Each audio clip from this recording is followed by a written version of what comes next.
Hello, everybody. Welcome to episode 29 of the Differently Wired Show. I'm your host, as always, Max Derrat.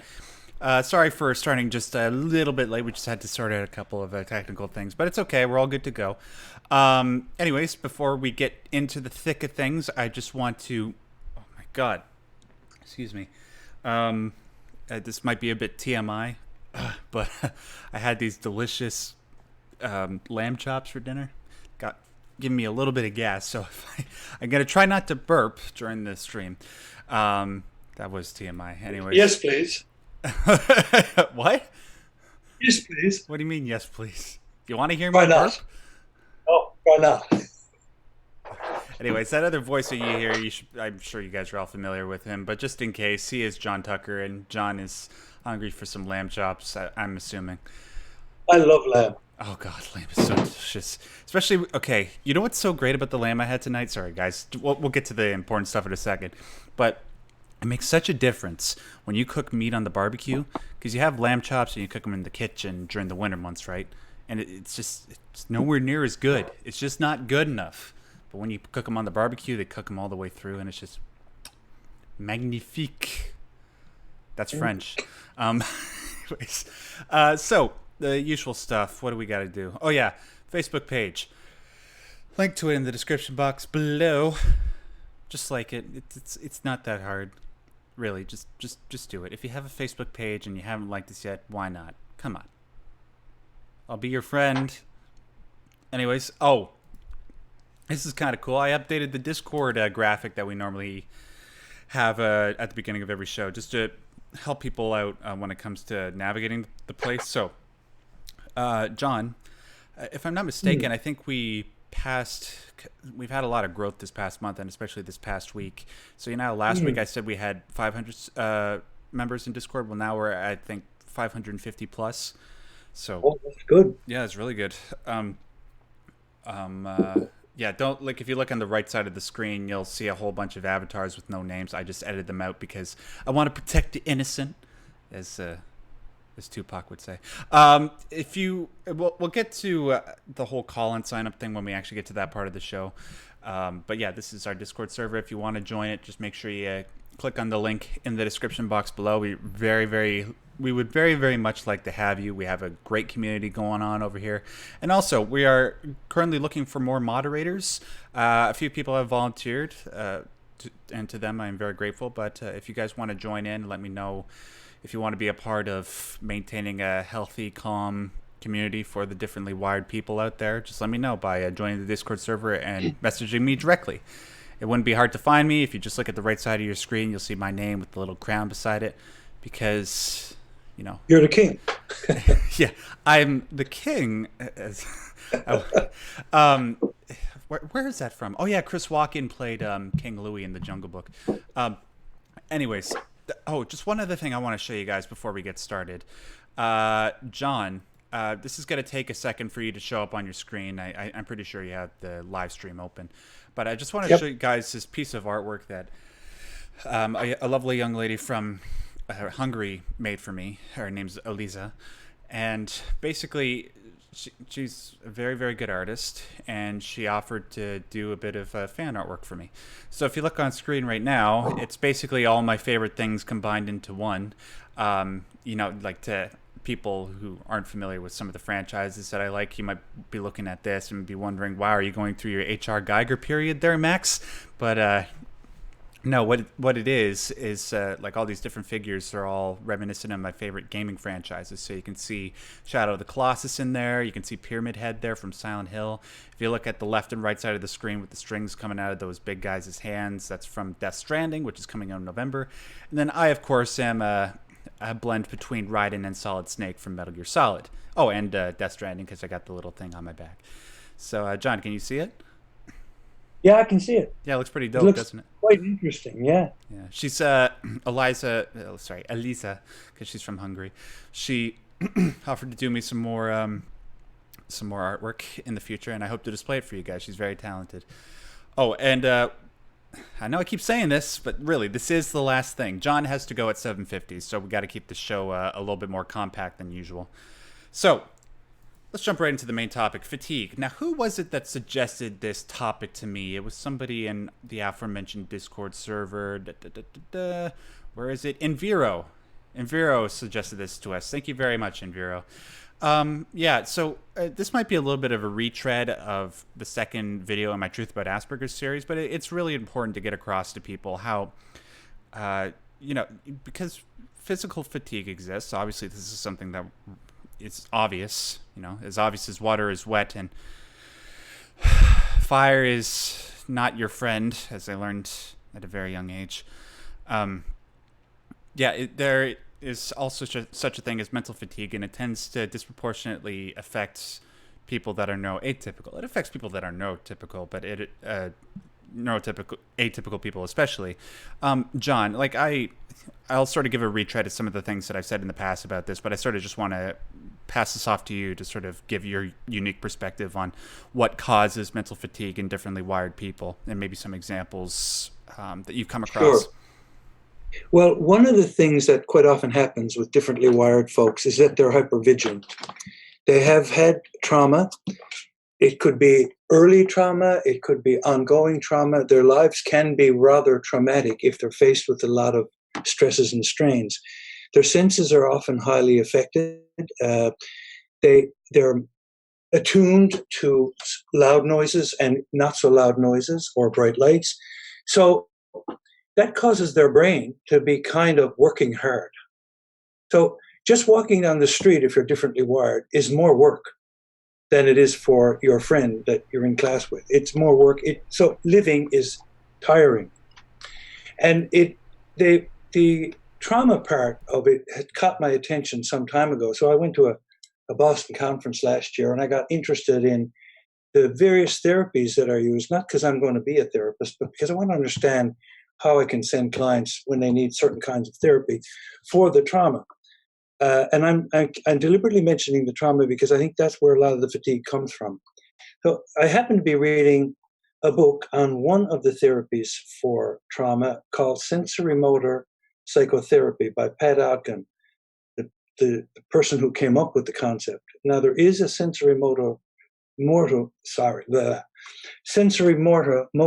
Psychotherapy Institute where you can look at people who specialize in combining mind and body integration stuff. Now, what caught my attention particularly in chapter 13 of this book is appreciating your strengths, survival, and creative resources. What we don't understand is that some of the things differently wired people do in response to trauma seems like it's, unusually difficult, or screaming, or acting out, or banging your head on the locker, or running away. All these things are survival resources. Sometimes your survival resource is drugs or booze. But all these things you're using to survive, what this chapter 13 in this wonderful book talks about is they're okay for the time they're in. Now we want to replace some of these resources of survival techniques with creative resources. An example of a survival resource would be drug taking. A creative resource would be something like video games. Video games, maybe, and running, things that don't hurt, right? Running, exercising, locating other activities you like, locating non-toxic people, resources. Like one of my calls recently, somebody realized they like talking to people, and that could be something they could do in place of other things that they wanted to get rid of. Like they could pick up the phone, talk to people. So I think the fatigue has a lot to do with the hypervigilance, the extra work you have to do in just navigating the day. Yeah, absolutely. Yeah, because so you're suggesting stuff there about things that people do to try and provide themselves a reprieve from that hypervigilance. So Yes. if you're, like, for example, you said alcohol and drugs, you know, that might be something that people who have suffered through, you don't even need to be differently wired, people who have suffered through a lot of trauma, as you said, and they don't know how to cope with that emotionally, they turn to something like that. That's right. Yes. As for people that are on the autistic spectrum, one thing that we tend to do that is very confusing to people that aren't familiar with what autism is and what it tends to do to people, one thing that we tend to do is we tend to hit ourselves in the head when things get particularly stressful. So and the reason why is like this. So imagine, God forbid, you were to get shot in the arm or something. Well, what's the thing that you want to have happen? You want the bullet to be removed from your arm so that the pain can stop, right? Well, if your brain is causing you that much stress because there's so much sensory input, what's the natural thing that you're going to do? You want to bash your brain with your hands just to try and get it to comply with your wishes. It's like something completely foreign to you is working against you. It's like having a different personality. I have to be careful with my words here because I don't want it to make it seem like I'm conflating different diagnoses, but you sort of know what I mean. It's just like there's something inside your body that's not under your control, and having to live with that and be hyper vigilant with it so that it can comply with your wishes. And control is an important piece of this. When you're hitting your head, you're taking action. So you're gaining some sense of agency in your world. And it's this kind of thing that seems to be going on with the cutters. That is to say, the people who slit their wrists or slit their arms, not necessarily intending to kill themselves. Sometimes they do, but sometimes they just do it because they need to get control of something. They need to feel something real and straightforward. There's too much noise. I mean, obviously, if people are taking those extreme activities, they're going to be tired. They're going to be wearing themselves down. Other examples of creative resources are hobbies, running on a track, playing different sports, writing, art, all this kind of stuff. Sometimes we like reading, for instance, and we forget that we like to read. Well, reading is probably a good creative resource. So where you can in your life, where you find yourself tired, worn down, under stress, just what you do is you go back and you look at the strong things in your background. So for Max, for you, a lot of it was music, right? So you go back and you take those strong things, and instead of cutting them down like they do in the school boards these days, you actually build up those strong things. If you like to draw more, if you like exercise, do more. If you like, various creative things, they can replace some of the things that are more damaging or hurtful or dangerous to you. Yeah. And absolutely. You have that energy there. You might as well, while you can, try to figure out a way to channel into something positive. But even then, like, as somebody that's managed to do that somewhat in the last year or so of my life, as I've been able to bring this sort of stuff under my control, even then, I still find myself getting the fatigue that comes along with being differently wired. It's just I don't do it in conjunction with bad behavior. So, for example, when I'm working on a new video or something, because people that are on the spectrum tend to have intense interest and intense focus on things that they like, I do that.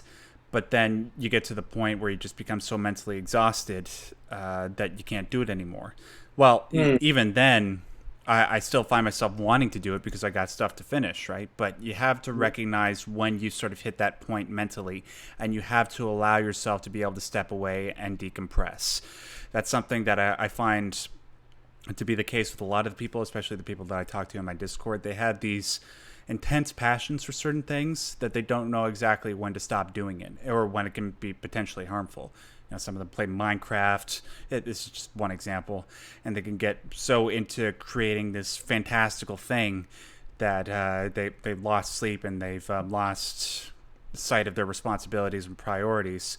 And on top of that, they're in a mentally weakened state.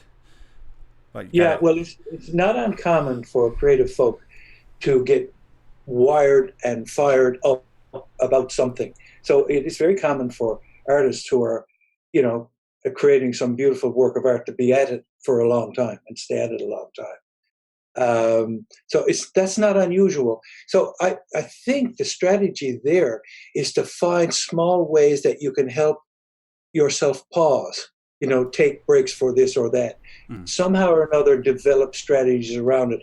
Like if you rely totally on willpower all the time, that kind of is challenging, So you need to set up patterns and habits, or reminders, or friends, or whatever it works. And there's not one magic bullet for this. You need to look at your own situation and see what works.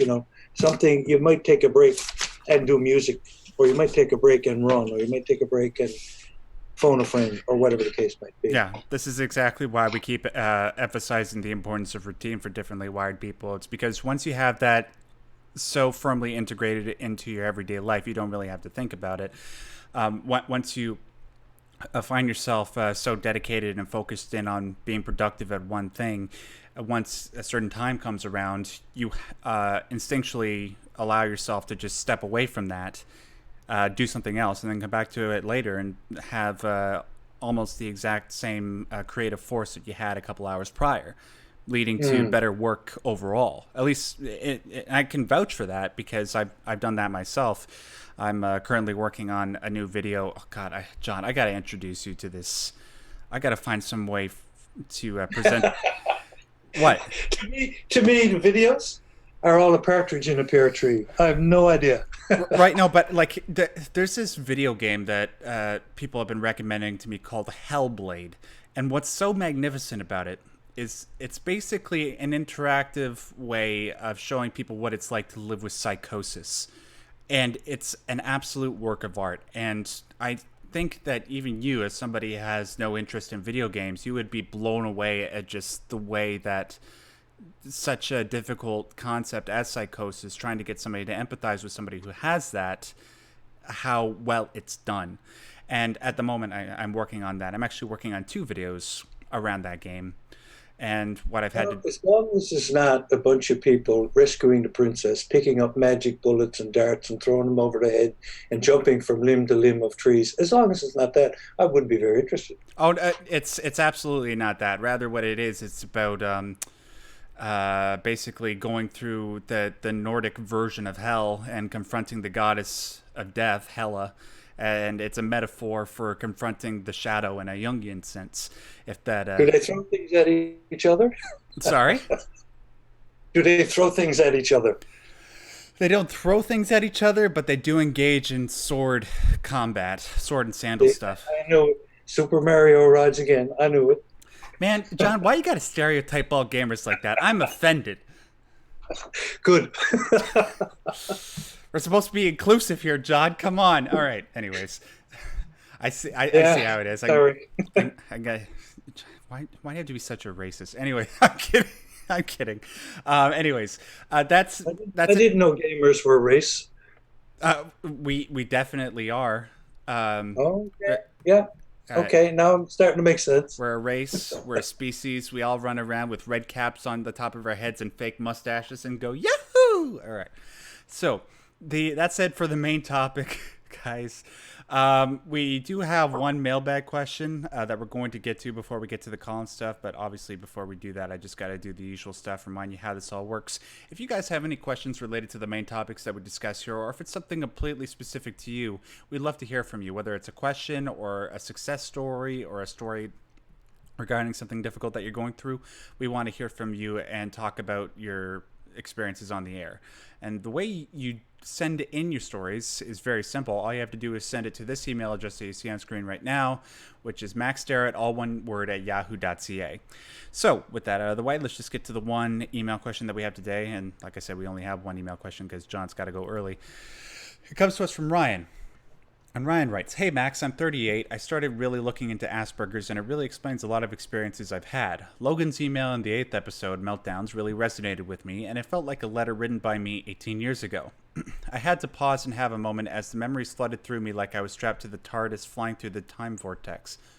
Wait a minute, didn't we do this question? Yeah, I think so. I thought you were looking at an email from Roberta Brown of July 24th. Oh, I'm sorry. Foolishness. Foolishness. Yes, c'est moi. Hold on. Yeah, sorry guys. I mixed up the graphics for this video, so unfortunately what I'm going to have to do is I'm just going to read out Roberta Brown's email for you guys, and you won't be able to see the text, so blame it on me. I apologize. So Roberta Brown writes, "Hi, I watched your video on autism and prescriptions, and I have a story still in progress for you. My name is Roberta Bobby Brown. I first saw a video on Asperger's back in October 2018. I am 60 years old. Wow. It answered so many questions and confusion I've lived with my entire life. After about a month, something happened to me and I was put in hospital. After 3 days, they couldn't find anything, so they transferred me to psych ward for 10 days. After that, I had to see a judge. They couldn't find anything wrong with me, so they told the judge they needed to keep me for one more day so they could adjust my medication. I was put on risperidone. I took it for a week before all hell broke loose in my mind, so I quit taking them. Unfortunately, when I showed up for my first outpatient under orders from judge for 1 year, wow, I waited 1 year and had to leave because I was still detoxing from their meds. The next appointment I made, but the next appointment I made, but they forced me back into psych ward for not staying for first appointment. They kept me 14 days and had to release me because they had nothing to hold me there. I'm supposed to be taking risperidone daily, however, I only take them 3 days before I have to see the nurse, and it takes 6 days to detox. I have been pleading for a psychologist to see if either I have or my mother had Asperger's, and they won't comply. They just want to dig me. I am seeing a psychiatrist till November. I don't know where to go or what to do. Nobody gets me, and the professionals won't even entertain the thought. Any suggestions would be greatly appreciated. Sincerely, Bobby. Well, I think it makes sense to seek out a second opinion or a different doctor, for God's sakes. Absolutely, absolutely. It seems to me Bobby, you need to go to a friendly place where there are experts. You can't rely on who's appointing who. Now, if you don't have any money, it's still possible to locate such people. It may be through the 7 Cups things that we often mention. You may be able to find some friendly place. But actually, Max, maybe even through Discord, Sure. there would be enough people there that, Bobby could dig down and locate the right kind of people to determine the Asperger's business. We don't know what was going on to trigger all these behaviors, but Bobby needs a friend. Yeah. And sorry, yeah, go ahead. a friend outside the structure that's been provided for her through the legal and medical systems. Yeah, Because they're all protecting themselves. Somebody has to advocate on your behalf, and if these doctors aren't going to even attempt to entertain the idea that, hey, it might be autism, then that leaves you in a very dangerous place. Because I remember when I was younger and I had yet to get my autism diagnosis, doctors just put me on medications, and it totally messed me up and put me in states where, like you said, you had to detox, and it's the most terrifying thing you can ever imagine. So, like John said, obviously seek out a different doctor. There are people in our Discord that would be willing to offer you different options. We have listeners. There's a role in our Discord server that people's names that are highlighted in green, you can message them and they will work with you to try and help you out. We're also going to be putting together a list of different resources that are sort of tuned to people that are going through unique situations. So, like, for example, like you trying to get you somebody that will get you that diagnosis. We'll put that together and sort of reach out into the community and see if people will offer a variety of options. Do you know what risperidone is, John? I don't do drugs at all. I mean, I don't talk about them. Right. It's outside my scope of practice. So even if I know something, I hesitate in recommending or talking about it. Of course. I hear lots of horror stories of, misdiagnosed people taking funny stuff, but I don't want to get in trouble with the medical profession by commenting on their work. Yeah, that makes 100% sense. And yeah, you got to be very careful, especially if you think that you have autism. There's only a select few drugs that you can take that will help you cope. As for the rest of them, they'll you'll be taking drugs that are supposed to be for mentally ill people when you're not exactly mentally ill. See, mental illness comes as a product of a chemical balance in your brain, whereas autism comes about due to a rewiring of the brain.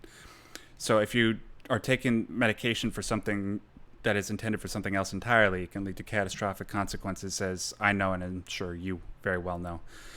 Before we move on to the call-in segment, I just want to give a shout-out to Gray59, who just sends in a $5 super chat. You the man. Thank you so much for that. He just says, hey, Max. Hey, dog. Thanks for the money. We appreciate it. Anyways, John and I are just going to switch over to Discord for the call-in segment. We'll explain what that is in a second, as we usually do. But we just got to exit the current audio program that we're using, which is called Zoom, and go over to Discord. So if you guys will just hang tight, I got to bring up the music again. Be right back.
Hi, everything's going okay. We did some meal prepping today for the long work week.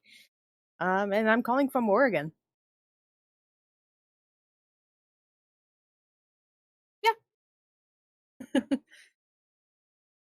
I do have a little shortish story to tell about when I was working in customer service and was experiencing fatigue from that. I was working for a Walmart, and this was just after I moved into my first apartment. And one of my roommates, his mom works she's a fiber artist, so she makes yarn, she does felting stuff, she recently picked up sewing and weaving, and it it definitely helped me distress and you know, relax after a hard shift at work when I was an overnight cashier, so we didn't have to deal with the all the crazy day shift stuff. Mm. But we did get some interesting characters that Oh, night. jeez. Yeah, but learning that new skill definitely helped me battle the fatigue and the depression I was somewhat suffering through.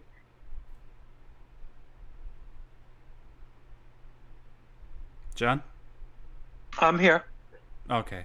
Sorry. I apologize, Saucy. I just realized that my mic was muted again. I did the same thing that I did last week, John, and people are telling me in the chat. So I was trying to be covert about that, and also try to listen to what Saucy was saying.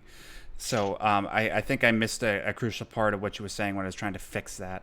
So I strongly apologize. I think what you were saying was something along the lines of you having to deal with people in customer service and how that was bothering you.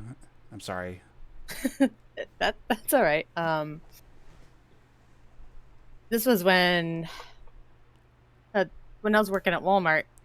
I had no idea that I was on the spectrum at all. Oh, It's okay. not, yeah, it's not until my mom went to go visit some family out in Colorado who had a kid that had an official diagnosis. Like that was Anne when she was little, Mm. when she was that age. And when you were in customer service, like, did you happen to find that people were sort of getting mad at you for things that tend to be exhibitive of autistic behaviors, like not looking people in the eye, or maybe talking to them and seeming like you're disinterested, like that sort of thing? The looking people in the eye, I sort of learned how to just look between their eyes that looked like I was giving them eye contact. That Mm. was a skill I somehow picked up over the years of different customer service jobs that I had. Um, definitely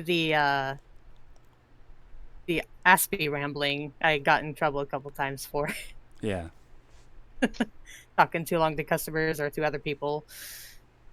Trying to remember what else.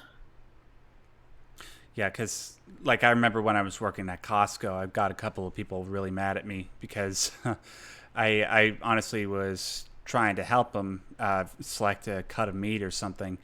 But I suppose in the tone of voice that I was talking to them, they thought that I was completely disinterested in my job and trying to help them, when in fact I really was. It was just because I was speaking in a monotone type of voice, kind of like how I'm talking right now.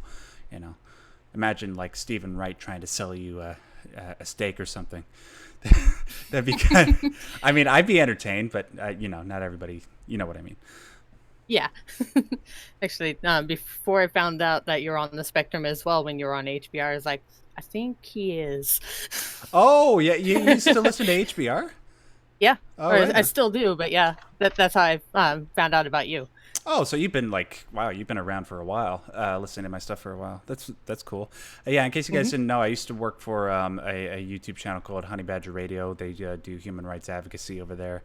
Check them out. They do some good work from time to time. You know what I mean. I love those guys. Yeah, John. Sorry, is there anything you sort of wanted to jump in with here? No, I find that a clever idea, looking between the eyes. It's a very subtle way of appearing to make eye contact. And so I think that's clever. The other thing that as you guys were talking, began thinking, okay, say I can't look at somebody in the eye. It's not just eyes that people pay attention to when they are talking to you. They pay attention to different forms of body language. So I'm wondering, and I hadn't thought about this before, but I'm wondering if you can incorporate certain hand movements, not eye movements, hand movements, head movements, body movements, which sort of gives a sense of animation to what may be a monotone or a monotone eyes not looking, you're looking down or up, or is there some kind of movement, Max, that you found helpful to take the place of those things that are difficult? Well, of course, I'm the most animated person on the planet. I mean, look at me. I'm literally a cartoon. No, no, but like, yeah, they're like just different forms of gesticulation. I'm not really sure if I tend to do that. Like, it's been a while since I've been around other people where I need to act animated. But yeah, you got to sort of like, I suppose if you're explaining something and you're explaining something that's really complex, I tend to use my hands. So let's say, for example, Ah, yes. I like, yeah, gesticulation. Um, if I'm trying to explain, like, I don't know, I'm talking about the Jungian concept of the confrontation with the shadow, I might use my hand to designate the self, and my right hand to use the shadow, and by moving them together, just trying to dramatize what I'm trying to say and give more meaning to it. So if you could sort of find a Well, way that to, also, yeah, that also draws the other person's eyes to your hands and not your eyes. Hmm.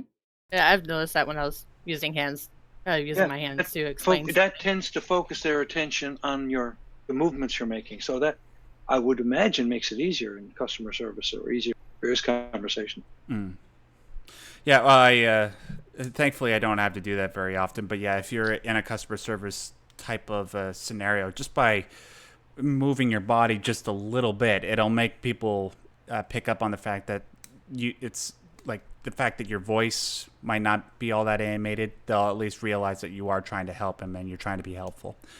So that really Oh helps. yeah. Um, I don't work in customer service anymore. I work in a manufacturing plant that I somehow put up with all the alarms, but it's good pay. oh well, yeah, Hmm. absolutely. If you're working in manufacturing, totally. There's a lot of stuff you'd be willing to overcome if you get a good manufacturing job. At least that's from what I understand. Is there anything else you wanted to bring up before we let you go there, Saucy? There was something I was looking into because I did recently found out that I'm naturally left-handed. It took me over 20 years to find that out from my parents. Mm, I was wondering if there's like some correlation with left-handedness and autism? autism. I don't know. There might be like a minor one there. See, I never had to think about that. I being a filthy right-handed uh, yellow skin, whatever. I don't know. Yeah, I never thought about it that way, but there might be something to it where, like, the brains of differently wired people are just that they're differently wired, and if you're differently wired in terms of the way that you perceive the world, maybe the certain area of wiring in your brain affects whether or not you use your left hand or your right hand. I have to look that up. That's actually a really interesting question. Okay. All right, I'll have to get back to you on that. Sorry, I had to plead the fifth on that one. Oh no, it's all good. Okay, well, thank you so much for calling in, Saucy. I'm so glad that you're in your better place now, and you don't have to. Oh my God, customer service at Walmart, you're a hero. Oh my God. Thank you. All right, we'll talk to you later. Thank you so much for calling in, Saucy. It's been a pleasure. Yep. See you around. All right, see ya. Moving on to Spocko. Spocko, you're unmuted. Are you named Spocko? Is it too much of a leap to assume that you're a Star Trek fan? I am. All right, right on. So, and I'm assuming he's probably your favorite character? No, actually not. Oh, okay. Who's your favorite Star Trek character then? Say it's Q. Oh, Q? Okay, I was just about to say it's Data, because everybody tells me I sound like Data. Yeah, actually you do quite a bit. Yeah, I've never watched a Star Trek episode, but like in my more popular videos where random people will just stumble upon my channel, they'll be like, "Hey, you sound like Data." And like, okay, I don't know who that is, but thank you. I sound like somebody Well, that's actually, Yep. sorry. Oh, Actually, you sound a lot like one other gamer, Gray still plays. He's from Florida, though. Oh, okay. By the way, Spocko, I don't know how close you are to your mic, but it's picking up a lot of static and breathing. Is there any way you can move it a little bit further away? Yeah, I guess it's connected to my headphone, but I could stand up and use the computer's mic. Yeah, I don't know if there's a way they could switch over to that, because unfortunately the audio quality on your end, even though we can hear you, it's just very staticky, and it's sort of affecting my ability to comprehend. Is there is there a way like we can just come back to you in just a second while you switch over to your other mic? Just unplug. Oh, okay, yeah, if you want to just do that. Just a second. Okay. Yeah, John, you ever watch Star Trek? Oh, in the original many years ago. Yeah. Did you hear that William Shatner might be coming back for the next one? No, I'm amazed he's still alive. Yeah. Yeah, me too. You think the like after the life that guy's had, well, that what doesn't kill you makes you stronger, so he'll probably live forever like Keith Richards or something. Anyways, did you sort it out, Spocko? No, she's still working on it. Yeah, apparently Quentin Tarantino, he's being tapped to do the next Star Trek movie. Should be very interesting. He has said that apparently it's going to be like Pulp Fiction in space, which is... Oh, wow. Yeah, just that description alone gets me very excited. Well, Pulp Fiction covers a lot of territory. It's very intriguing. Oh, hello? Spocko? We can't hear you. We just heard her speak for a second there, and it didn't work. Listen, Spocko, we're just going to... I don't know if you can hear us, but we're just going to move over to Sven very quickly so that you can sort of fiddle around with your mic and try to get it to sound a little bit better. But we will come back to you in just a second. I'm just muting you right now. So, Sven, you are unmuted. What's happening? Sven, can you hear me? Oh, dude, you're like really low. Is there any way you could turn up the gain on your mic? Yeah, well, I'm actually just gonna do it off of my phone, I guess, for my headset. Okay, yeah, just if you get up real close to your mic, we can hear you. All right. Yeah, this works. If this works for you guys, I'm okay. Can you hear him, John? I can hear. It's low, but I can hear. Okay, hopefully, guys, let me know. I'm sorry that there's a little bit of technical difficulty here. I have my eyes on the chat, so let me know if you can hear Sven while he's talking. And if not, we'll get him to readjust. Trying to see my call adjustments. Okay, well, I'll just kind of talk a little more with vibrato, I guess. Yep, that's good. Cool. Not necessarily any kind of personal story end on fatigue on my end. I kind of want to get a better understanding of, I guess, like how we perceive it, though. It almost seems like it's usually kind of like a metaphoric way of saying, a third person. It's kind of like how an outside opinion would kind of see a person that kind of seems with dehydrated or something. But if it also shows with just kind of like other other states that also kind of involve, like, I guess, clinical depression, some kind of depression or other personal needs that kind of seem like it could actually physically, it actually shows physically, like, is that some kind of ulterior way to say, hey, we perceive it as he has some kind of look of fatigue? Do we mention it, or do we, it's kind of a touchy subject, and what I'm really trying to ask is, like, how do we go about really saying it in kind of like a lower sense to kind of like help out a friend, I guess, to kind of reach out to a person.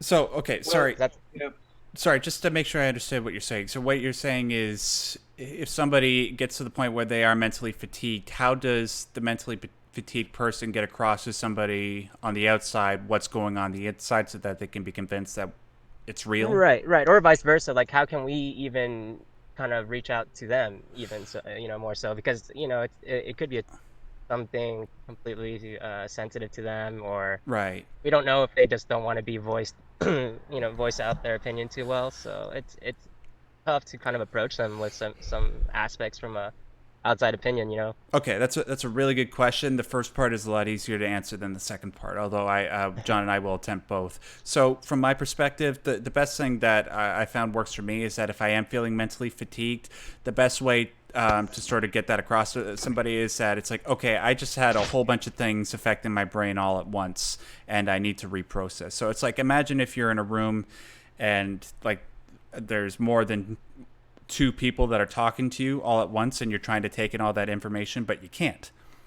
So if you try to explain to somebody, okay, where my brain is at right now, it's like there's a bunch of people talking to me at the same time, and I haven't had the time to process. Let's start over. Give me a second so that I can reorganize my brain and then go from there. That's what I found has worked best for me. Now, as for trying to determine when somebody else is mentally fatigued, that's pretty difficult.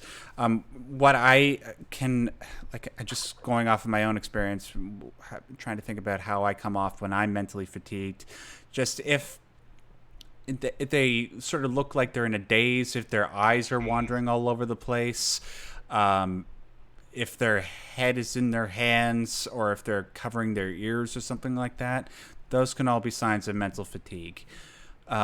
It's just, you sort of have to be on the lookout for bodily behaviors that are sort of out of the norm for that person. So you have to pay attention to how they act normally, and if they are doing something that is out of the norm for themselves. So, like, for example, if you come across somebody at your work that is on the spectrum and they tend to stim a lot, right? They move around a lot. Then if they are mentally fatigued, what they'll be trying to do is try to minimize the sensory input. And oftentimes that'll just involve standing really still or sitting really still and trying to not move around, trying not to make any sound, minimize all the sound until you get back to a happy medium. Yeah, so that's just the way recollect, kind of like, Sorry? just get their kind of like grounding, recollect kind of what's going around, because I mean, I do it often too, which is kind of get lost in the days, and almost kind of really tune out from my current surroundings of reality, I guess, and just stuck in my own mentality. So I mean, I could comprehend that. I'm just more so, it's a tough, I think it's just like one difficult thing that hard for a group of friends, for example, that know each other so well that they almost don't know each other from having any personal problems. It's almost kind of obscure to approach them with such questions, you know, and Well, if you're friends one with of us them, wants to do it. yeah, if you're Yeah. friends with them, you're more than likely going to be able to talk about it and not have it be a problem. In fact, I'm pretty sure that I can speak for a lot of autistic people that if somebody comes along and they ask if you're okay, they'd be receptive to that. And they said, yeah, I'm just having a bit of mental fatigue right now and I just need to reorganize myself. Plus, it's just that reaching out, it's a form of showing that you care, that you care if that person is okay. Max, Yeah. I'd like to jump in. I have to go in a couple of minutes, but there's one thing I would like to say. In those situations, Sven, where you are not sure, then your best way of behaving is being present to the other person rather than questioning them. Maybe the question will be an Yeah. imposition. So being I with agree. them and normal is Yeah. probably a safe start. If they want help with something, or under normal circumstances, they'll somehow indicate that. Perhaps that might be I think I admire your reticence about jumping in and asking a pile of questions. I think I agree with that position that you're taking, because otherwise Well, you might be yeah. too intrusive. Thank you. Oddly enough, though, I might actually be talking on the, you know, in the hypothetical spectrum where I'm actually kind of seeking that comfort from my friends, and I'm actually the guy that I'm portraying as the troubled In that individual. case, it's very smart to let them know that you I want see. that ahead of time, to make it, if you find me doing this odd behavior, please tap me on the shoulder, or please send up a rocket or do something. If you already know the kinds of Mhm. things you want your friends to be helpful with you, I'm sure they would be happy. But they would be reticent about jumping in, interfering with your space if they're not sure how you'll react. I think that's been kind of the conflicting issue is the fact that they know I've kind of gone through a few personal Uh huh. issues, and they're pretty big. Not gonna lie, Yeah. hitting my about to hit my 30s and so on forth. But it's more or less these are harder subjects that are they're not just kind of like, oh, I'm just kind of feeling this issue just because of something throughout the day. I mean, these were kind of like sensitive subjects of finance or of, you know, even well, in my case was kind of a separation. But they're aware of that, and it's the fact that we do usually engage in pretty lively conversations that it's almost hard to veer away from that aspect and kind of just, you know, hit the nail on the hammer, basically, so to speak, but Hmm. and say, Hmm. "What's up, man?" And that's I get it, Hmm. and I'm not saying they're, you know, bad or anything, criticizing or anything. It's more or less it's almost like it seems like there's an elephant in the room kind of idea. It seems a little off sometimes. Well, I Yeah. honestly, dude, I just like John. You have to go now, so thank you very much for. All I right. have to go now. Yeah. Okay, Okay. Thank you. thank I you so much for appreciate it. offering that, John. And I'll talk to you next week. Um, See you later. see you later. I just want to say this before we sign off for the night, and I'm gonna have to address Spocko before we do. Um, Sure. just these are your friends, dude. If you were to like sit him down and just tell him like over the course of 30 seconds, hey, I have these problems from time to time. It's really no big deal. Just this is what happens, and I appreciate it if you like just take the time to just listen to what I'm saying to you right now, so that way you can recognize it in the future, and that way we can prevent any misunderstandings and continue to be friends, right? And Definitely. if you Sure. do Yeah. that, I'm sure you'll be fine. And if you don't, like obviously come back and let us know so that we can readjust our approach to situations like this. No, right. I mean, it's all just a little off from all aspects. So like, you know, even on their end, it's a touchy subject, so it's hard to approach them. And for me, it's a weird kind of feeling. So Yeah, I I get know it. they're thinking about it, but yeah, Yeah, I get it, dude. Just yeah. just maybe just see what happens if you do talk to them about this and let us know how it goes. Call I'll back in. definitely ease into it. Yeah. Yeah, and Thank you, though. I definitely that's a helpful suggestion. I really appreciate that. yeah, no problem, dude. And make sure to call back onto the show anytime so you can discuss this with us further or something else entirely. It's all good.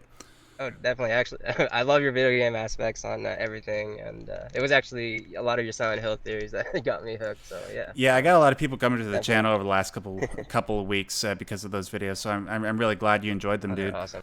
Thanks, dude.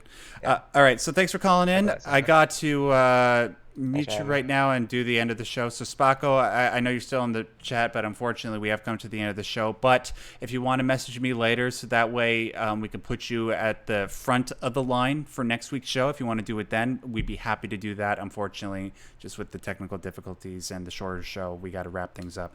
So, thank you so much for joining us, ladies and gentlemen. I just want to remind you, if you want to be a part of the mailbag segments in the future, it's very easy. All you have to do is send us in a question, story, or asking for advice or whatever.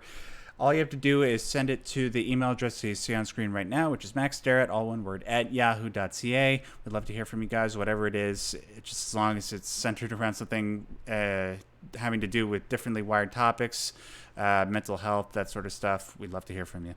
And I, of course, want to thank John, even though he's not here, for all of his efforts in making this show awesome, doing all the heavy leg work. Oh, and Magic Seahorse just reminded me by looking at the chat before I left. Hey, guys, it's 47 of you listening right now. Make sure you hit that like button before you go. Yeah, it's been 15 minutes already, Lewis. There's my ADHD. I'm telling you guys to hit the like button, and I'm still reading the chat.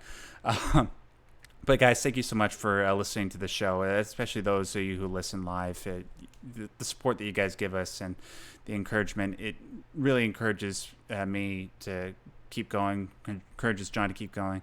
And stay tuned for stuff that's coming up in the near future. We have plans to expand our support network, as well as some of the other stuff that we do on this channel. You know how Sven was just talking about the Silent Hill videos. We'll expect a lot more videos like that in the future, if that's what you come here to this channel for. So, with that all out of the way, thank you guys so much for watching episode 29 of the Differently Wired Show, and we will see you guys next week on Wednesday at 7 p.m. Eastern Standard Time. Until then, stay yellow.